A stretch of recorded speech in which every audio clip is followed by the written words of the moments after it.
Me. Her voice came from the back door of the house. I was confused, and then she appeared, looking pale and unsteady. "What are you doing here?" I was shocked because my mother-in-law had passed away and was cremated the day before. "What's going on?" She slowly signaled me, and I felt a cold sweat on my back. I was so scared my mouth went dry. Is this a dream? I shut my eyes tightly, terrified. My name is Eleanor. Before I met my husband Paul, who was 3 years older than me, I had a lonely life focused on work. When I got sick and went to the hospital, Paul was the doctor who treated me. After that, we kept running into each other in town and the supermarket, and we started talking. Our relationship quickly turned into marriage. Living with his parents was a surprise. His father, Dean, was the strict director of the hospital where Paul worked. His mother, Aria, was gentle and kind, and she welcomed me warmly. I thought, if Aria is here, I might manage. I became a housewife at Paul's request and wanted to do my best with Aria's help. I hope to have children soon. Paul was excited about becoming a father and kept saying so. After 2 years of marriage, we finally had a baby boy named Logan. "Eleanor, thank you so much," Paul cried happily in the hospital room. But once we were home, he admired Logan from a distance and didn't help with childcare. "Today is your day off, right? Could you feed Logan while I hang the laundry? That's your job. If I do childcare too, what's the point of you being here?" Paul laughed and went back to watching TV. I thought he was joking, but he wasn't. Problems started when Logan cried at night. "I can't sleep because of the noise. Make him stop crying." Paul yelled at me while snapping at the crying Logan. His loud voice only made Logan cry more. I took Logan to the living room to calm him down, but he wouldn't stop. Paul told us to leave. "Don't come back until he quiets down. If I don't get enough sleep, it will affect my work. You're his mother, so handle it." I felt like he was talking about someone else and could only sigh. It was too much. While calming Logan at the park, Aria came to check on us. "Are you okay? I'll take over, so you can rest." "I'm sorry. Thank you," I said. Aria was the only one who understood me since Paul had pushed me away. With her help during those tough nights, I managed to get through, but things didn't get better. When Logan started eating solid food, Dean began to closely manage our finances. "You've been spending too much. Aren't you living too freely on someone else's money?" he scolded. With the added costs for Logan's clothes, diapers, and food, and Dean and Paul's dislike for simple meals, managing the money became hard. I had to cook a variety of dishes, which cost money, but we weren't living extravagantly. The household was strained because Dean and Paul often went out drinking, claiming it was for work. They refused to change their behavior and started giving us less money. "Since you're only doing housework, we don't need to give you extra money," Dean said. "Exactly. Even if your clothes are worn out, you can still wear them. You don't deserve any luxuries like we do." Paul laughed and agreed with his father. For them, drinking out was more important than supporting the family, and we were already struggling with very little money. "If you cut back any more, I'll have to reduce Logan's meals," I said. "Then stop eating yourself. Are you putting your own hunger before your child's?" Dean replied coldly, leaving me speechless. Aria gently put her hand on my shoulder and spoke up. "That's unfair. Eleanor works hard for the family, and it's natural since she stays at home. Is it really fair to expect her to be treated the same as us even though she doesn't earn money?" Aria's words were met with a nod and a smirk from Paul. The kind expression Paul used to have was gone. Proud of being doctors, they looked down on housewives like me. "Then I'll work," Aria said firmly. "Eleanor is busy taking care of the baby, but I can work." Dean looked surprised by Aria's sudden decision. "Times have changed.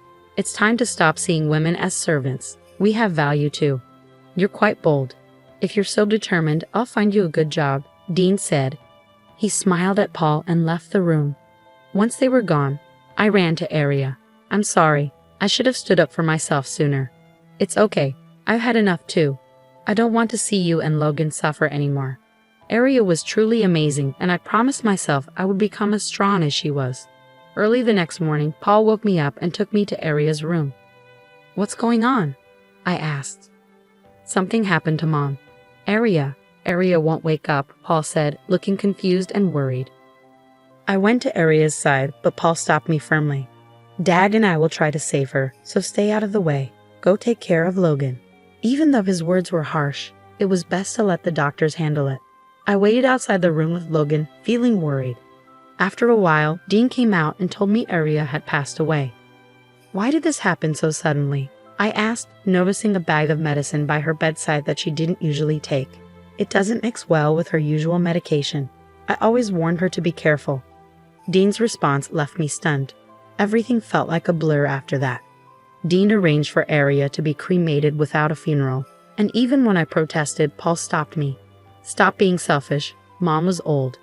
Accidents like this aren't unusual," he said. "Even so, not giving your mother a proper farewell, is that really okay with you? You misunderstand. You're also responsible for what happened to Mom." I was shocked by his harsh words. "Why would you say that? You made her handle all the housework and childcare. That must have added to her stress." I was too stunned to do anything. Paul, unusually, took out the trash while I was in shock. Dean quickly handled the arrangements, and I couldn't properly say goodbye to Aria. I wasn't even allowed to attend the cremation. Dean did it alone. "From now on, you'll do all the housework. No more slacking off." Dean's cold words hurt my grieving heart. The day after the cremation, I was still feeling down, but Paul and Dean were cheerfully discussing going to the insurance company. "Dad took out life insurance on Mom. We're going to check on it, so make sure you do the housework properly today. Once we know how much we'll get, let's have a big meal tonight." Ignoring their insensitive talk, I kept doing my chores alone. About an hour later, I heard a noise at the back door. "Please help me." I heard Aria's voice. Even though she was supposed to be dead, I thought I might be imagining things. I went to check and found Aria standing there. "What? How?" I was so shocked I couldn't speak. Aria had been cremated the day before. Who was this? Chills ran down my spine as I wondered.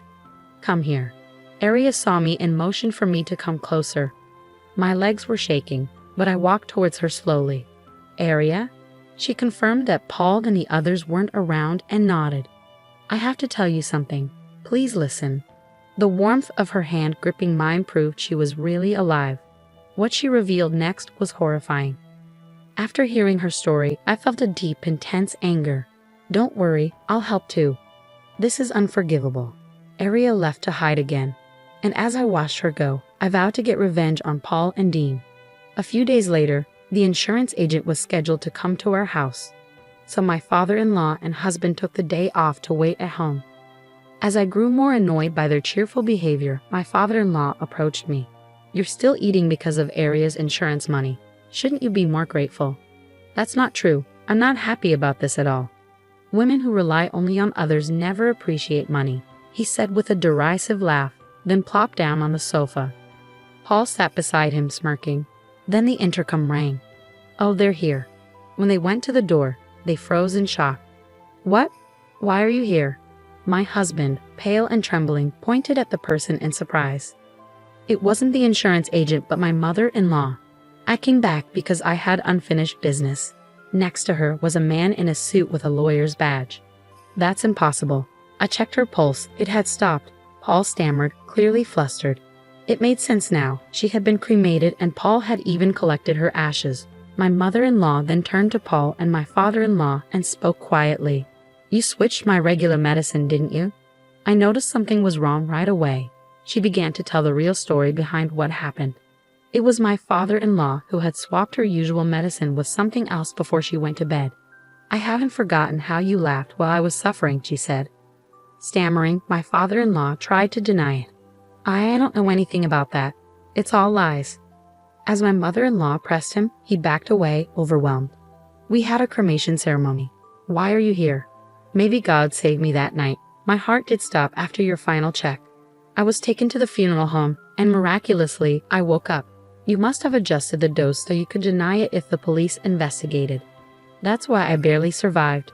Just before being cremated, I made noise inside the coffin and was found by the funeral home staff. Knowing you were behind it, I decided to hide temporarily. The funeral director, an old friend, helped me stage the ceremony. Thanks to their help, you were deceived. She showed them some documents. While hiding, I found out about a $100,000 life insurance policy taken out just months ago.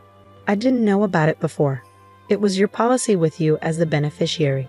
Faced with this proof, my father-in-law was speechless and clicked his tongue in frustration. You didn't die as expected, making me look like a fraud. You've embarrassed me." Instead of feeling remorseful, he just blamed her. Unable to take it anymore, I spoke up. "That's not all. This is a crime. You tried to kill my mother-in-law. I won't forgive you." Then my husband, who had been trembling, moved behind me and glared at his father. I didn't want to do it, but Dad forced me. I'm a victim too." "What? You were involved in the insurance scam?" As my father-in-law moved towards Paul, I stepped closer to my mother-in-law. "If you hadn't wasted money on cabaret girls, we wouldn't be in this mess. You spent all our savings," I said. "You fool. You did the same, ordering expensive drinks and hanging out with young girls. You enjoyed it too." It turned into the most pathetic family argument I ever seen. As we stood there in disbelief, my father-in-law suddenly smirked. "Aria said I switched her medication, but there's no proof. The evidence would be long gone now, so you can't prove it." "Yeah, I threw the medicine packet out that morning, so it's gone," Paul said, thinking they had found a way out. But they didn't realize I had been waiting for this moment. We signaled the lawyer, who pulled out a plastic bag with the medicine packet. They recognized it immediately. "How is it here?" "I threw it out," Paul said. "Yes, but garbage isn't always collected right away," I explained.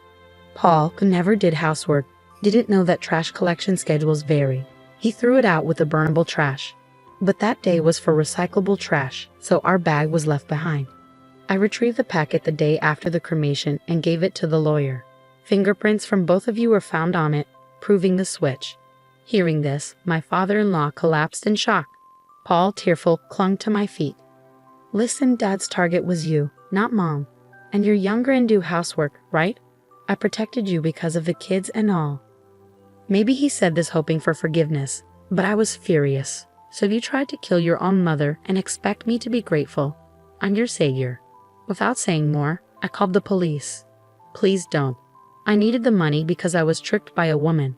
Dad did it too. We had to do this to protect the family."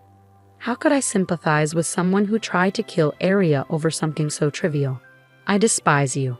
The police arrived shortly after, and the two were taken away. As the tension eased, we broke down in tears. Later, they were found guilty and sentenced to a long time in prison. Besides the insurance fraud, they had falsified medical reports for money, all to impress cabaret girls. It was pathetic. My mother-in-law and I claimed $30,000 each in damages, which they reluctantly paid. We used the money to move to a new place and start fresh with our son, Logan. We're focusing all our love on raising him to value family over money. How is this story? Don't forget to subscribe to the channel. See you in the next video.